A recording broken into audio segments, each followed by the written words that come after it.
Hello and welcome back to Game Vitamins. My name is Nick, and in today's video, we are going to be talking about MagicCon Chicago, as well as a general analysis of the MTG and TCG market moving forward in 2025.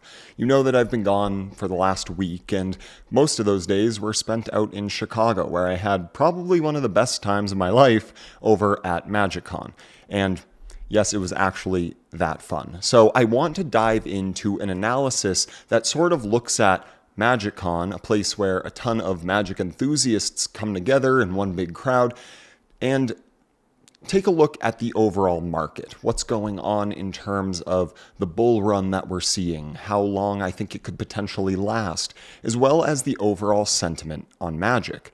So without further ado, let's dive right into it. But first, if you are new here, my channel is all about growing a Magic the Gathering business from the ground up. I started off nice and small, and I clearly took it a little too far. No, not too far. We're growing, and that is the point of all of it. So if you're new here, feel free to follow along for more videos. There's going to be a lot to cover in this crazy year of 2025, and if you are returning, thank you as always. Okay, so this video is going to be broken up into a couple parts. I'm going to try to be succinct, but you know that I never am.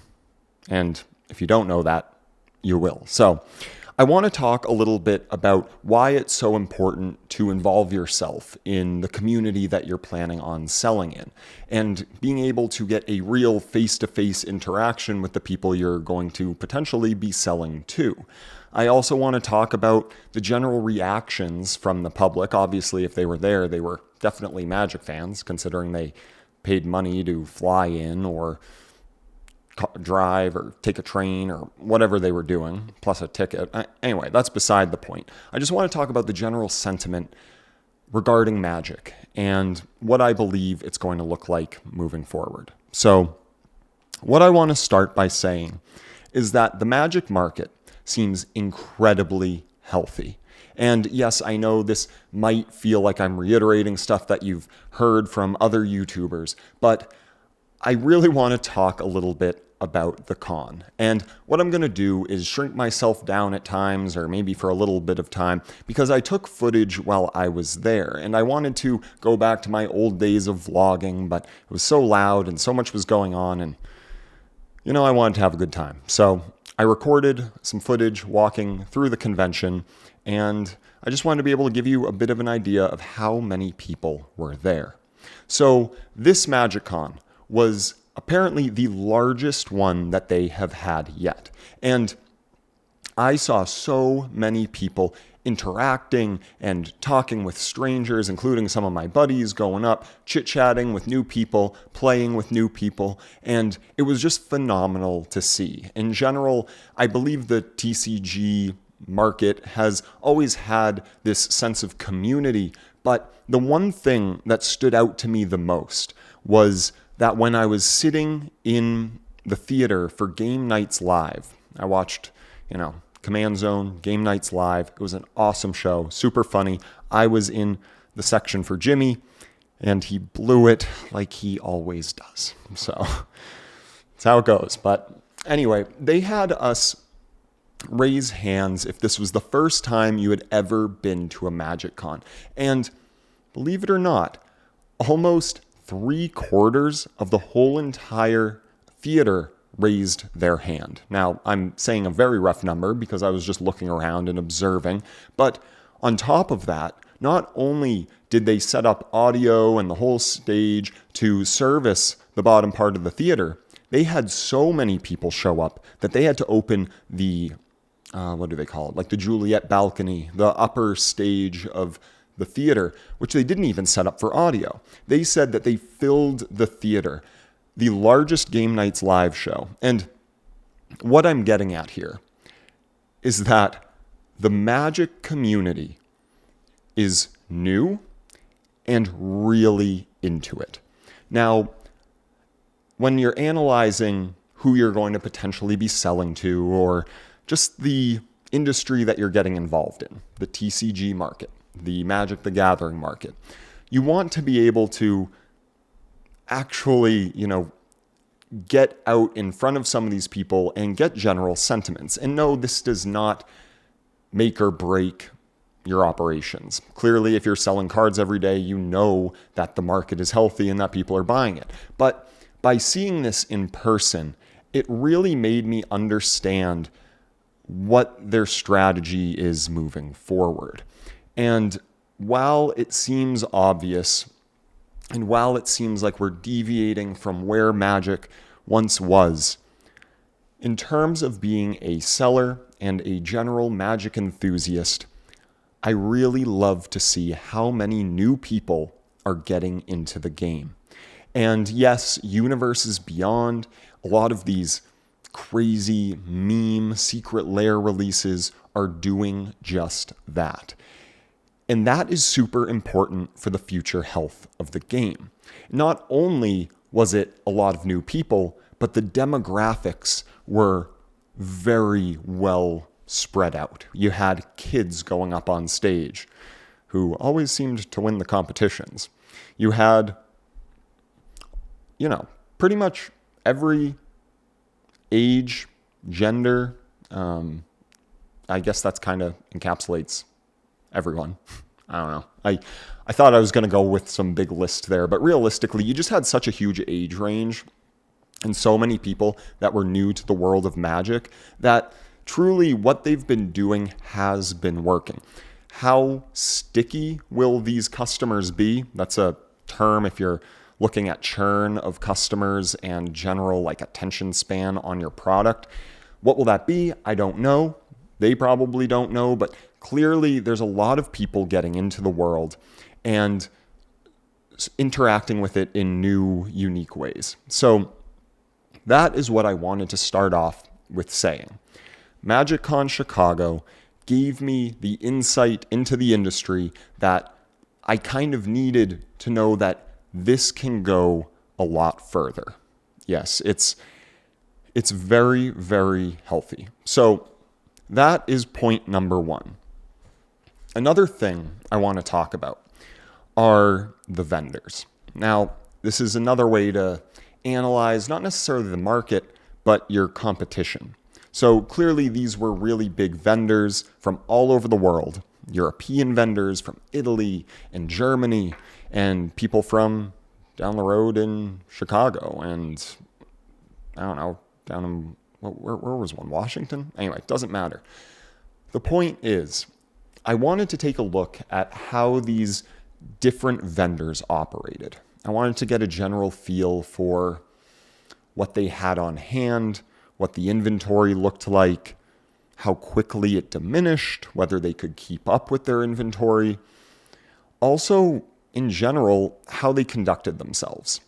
So yes, we are getting into the whole human psyche and analysis of the competition within the MTG world, but I guess if you're in business, you got to do that to an extent. So with that being said, what I noticed day to day is, yes, the con was crazy and it was incredibly hectic. So no matter who you are, if you were a vendor in that situation, you would probably get light on product. You probably didn't bring your whole store worth. You probably brought your premium products that you want to sell. Yes, I get that. But the interesting thing to me was that when you have this setup time, when you have a whole entire vendor booth to make your own, to make it unique, to make it really pop at the customers, they all kind of fell flat. One that was cool actually had nothing to do with selling cards. So this made me realize, as well as all of the different card stores I have been going to, that in general, if you're interested in succeeding in providing superior service for customers in the TCG world, whether that be online, whether that be a brick and mortar, no matter what it is, the competition is low. The bar is really low. And maybe that's a slap in the face to some. People who run good shops, I applaud you. I mean, there are some really solid shops out there. But what I'm getting at here is I'd go around to vendors. They didn't know where their product was. They didn't have things looking cohesive.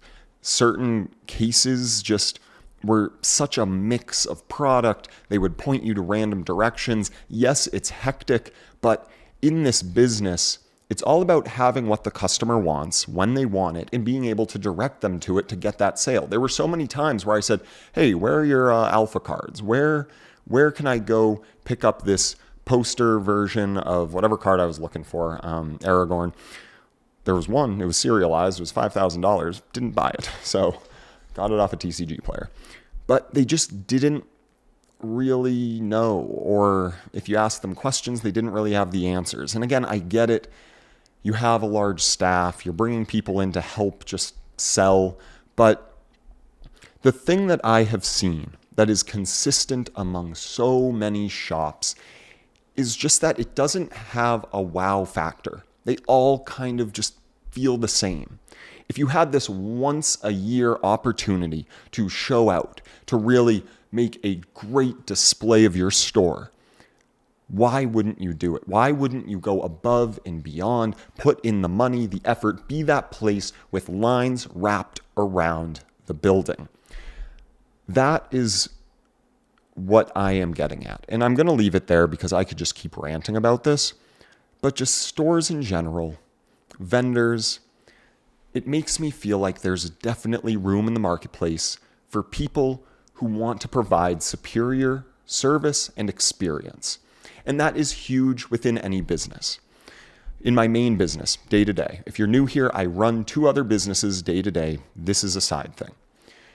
But I prioritize losing money in the short term to make money in the long term. And that I'm not saying I'm just like losing money. I'm making money doing this. But what I'm getting at is if someone's upset, if someone's mad, do you fight for that extra dollar? Or do you let it go? Are you the fun one to work with? Are you the one people want to come back to because they know the customer service is phenomenal? It's worked for me everywhere else. And that's what I'm hoping will happen here. So that was my takeaway on the vendors. So another thing I want to talk about, I'm going to look over here real quick. I took a few notes. Oh, yes. Okay. I wanted to do sort of a pivot to getting deals over at MagicCon. There's not a lot of videos on it. I was looking up MagicCon beforehand, and a lot of them were what I was showing you. Someone voiceover, recording the space. But one thing I want to talk about is, this is going to be a little quicker, but priorities of when you're going, depending on how many days you're there, and deals to be had, how to get good deals and walk away feeling like you won and not that you just spent a ton of money, which I did. But if you're going to be there all weekend and you have some phenomenal cards that you want signed, that you want to be able to try to get more value out of down the line, Friday morning, do that. Do not wait until Saturday or Sunday. That's all I'll say there. We wanted to get some cards signed. I wanted to get some Sheldred signed. I wanted to get some other cards that like tutors and whatnot signed. And the lines, people waited for 3-4+ hours. So let me just say that. That's just a really quick thing. Do it early. Do it on Friday. If you're going to be looking to buy product, I actually only got 1 box there. I really didn't feel like going all out on this. I got 3 online, 1 while I was there. Got the play mat too. Just thought it'd be a fun little memorabilia thing. But get your secret layers, get your product early because they do sell out. They had so much of it, but the second day, I got this stuff on Friday. Saturday, it was gone by noontime. One of my patrons came up to me and was actually saying just that it sold out. They were going to restock on Sunday, and that was that. I don't know if you ended up getting any, but hopefully Sunday morning, hopped in line and got some of a devastation of dragons. I thought these were pretty cool, honestly. It's a 4-card secret lair, all really cool dragons. Definitely pays for itself just off of like 1 card. But anyway, if you're going to be trying to get any deals to resell or just to keep or to collect, just do it on the early side. Now, let's move on to deals on the floor, the marketplace. Are they to be had? Can you walk away feeling like you won at MagicCon? And I would say yes. So if you go and you're going to buy stuff, bring cash. Cash is king, baby. I mean, everybody gave discounts if you paid with cash. Some even had signs that said they would give you a discount. Others were certainly willing to negotiate if you gave them cash. So that is my biggest tip if you're trying to walk out of there with a deal. I went and bought some heavy hitters for my Alpha collection. And with cash on hand, I was able to get on average, like 5% off, which on expensive cards was definitely worth it. Will I tell you what I got? I feel like I have to. What I will say is Josh from Hometown TCG helped me out getting there, making my final decision. We were rating it. We were taking a look, threw out some haggling skills. Then he walked away, left me there to further negotiate. Thanks, Josh. Appreciate that.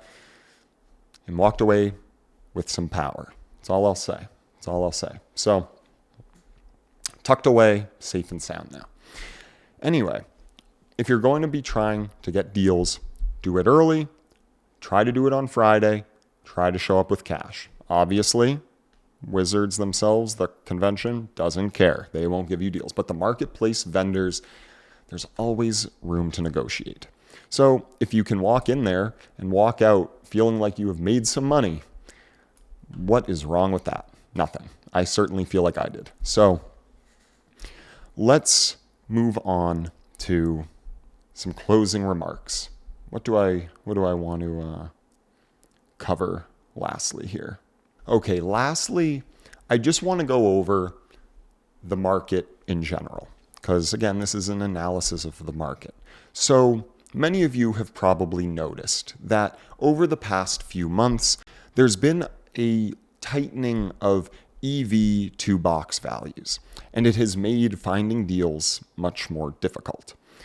Yes, I'm in the same position as you. So what we can do to overcome this is pretty much stay the course, buy when you can find deals, small purchases, browse eBay, browse Facebook Marketplace, find any sort of distribution networks or whatever those really are. I still don't know how much I like the idea of those. And just jump on deals when you find them. And I know this is obvious advice, but it's making me reflect on just how crazy the market has been and how much I poured into everything before the new year and how grateful I am that I did when I did. So if you have conviction on products and you're unsure, you don't know if the numbers are quite there, if the numbers are quite right, no one's talking about it, do it before people are talking about it. The commander deck situation, out the window pretty quick after I made that video. Actually, before I even made that video. Rudy had talked about it. The ship had sailed. There are still some deals to be had out there. Am I going to jump on presenting them as quickly? To patrons, probably, because that won't affect it as much. But in general, keep your eyes peeled and buy stuff when you can, because the overall market is getting tight. If you're still operating as TCG Marketplace, you have wiggle room. Your fee percentage for pretty much everyone I talk to over the large scale is like 19.5%, 20%. That gives you a good buffer. People are also still buying cards at inflated shipping costs. I have my shipping at $249 now, and I still get orders for single cards at that shipping. So play around with your shipping costs. Try to make it so you're not underwater on those. Try to incorporate some of your fees into your shipping. Just do things to insulate yourself from the rising market. Because in general, sorry, I keep hitting things. In general, I don't see the market slowing down all that soon. I mean, people are watching these videos. People are really into Magic. Final Fantasy sold out all over the place. Hell, they got me to pre-order it too. I mean, this far in advance. I don't know if that was a good idea, but I had to put a little bit in because, FOMO and all that stuff. So what can you do? What can you do? I didn't tie up too much in it, but I just felt like you order a little bit now, you wait down the line, maybe order a little bit more once it gets closer to release. Try not to tie up all your capital on these pre-orders. It's getting crazy. They have mentioned so many sets so far in advance. Oh, and if you haven't seen a video on this, let me just say, Tarkir Dragonstorm looks awesome. For Magic fans what I'll do is I'm going to throw up a few photos.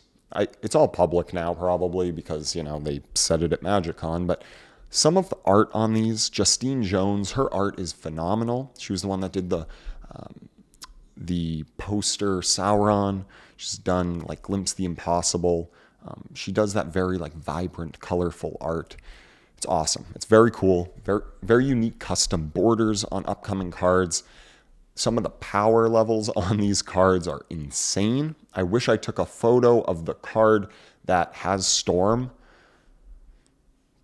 I don't know. I'm looking forward to this set much more than Aether Drift. Aether Drift, I think, it had some gems, but overall, Dragonstorm, Final Fantasy, those are both looking really cool.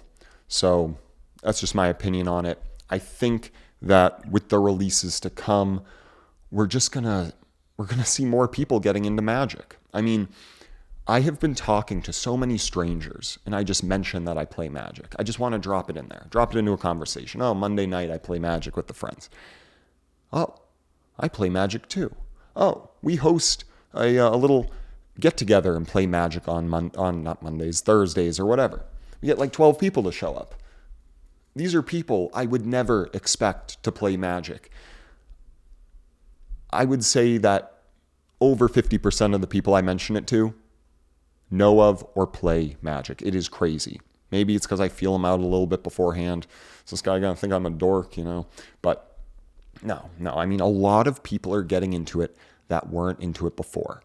People did get into it, including friends of mine from Doctor Who, from Lord of the Rings. Final Fantasy is probably going to bring in more people. Marvel, I'm sure, will bring in more people. I don't really like that combination. Try to keep it more fantasy, but that is for another video. So anyway, that is how I feel about the general state of the market.